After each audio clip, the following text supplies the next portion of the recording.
Piste. Comment appréhender le joueur excessif?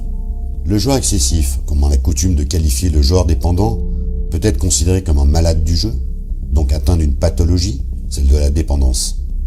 Dès lors que le joueur devient captif du jeu, prisonnier du jeu, que jouer est une idée obsessionnelle et que le joueur n'a pas d'autre plaisir que le jeu, oui, on peut bien dire alors que le joueur est malade du jeu.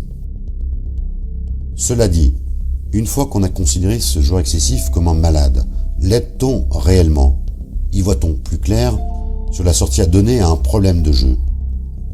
La question mérite d'être posée car ce joueur lui-même se voit rarement comme un malade, comme peuvent l'être une personne alcoolique ou toxicomane.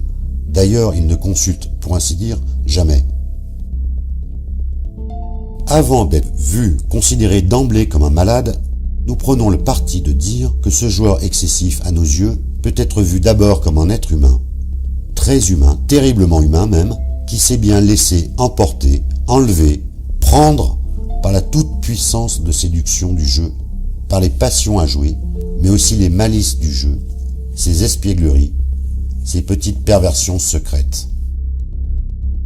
Pas trop de hasard si le joueur finit par devenir un véritable paradoxe vivant, pouvant souffrir à cause du jeu, se reprocher cette activité, mais en avoir besoin pour son équilibre psychique, pour les gratifications narcissiques que cela lui apporte.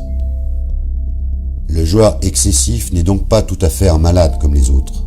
C'est avant tout un être humain, perdu dans le jeu, qui peut même s'y noyer, non pas parce qu'il est mal intentionné, méchant, malade, vicieux, mais parce qu'il s'est laissé emporter par cette passion du jeu, ces malices du jeu.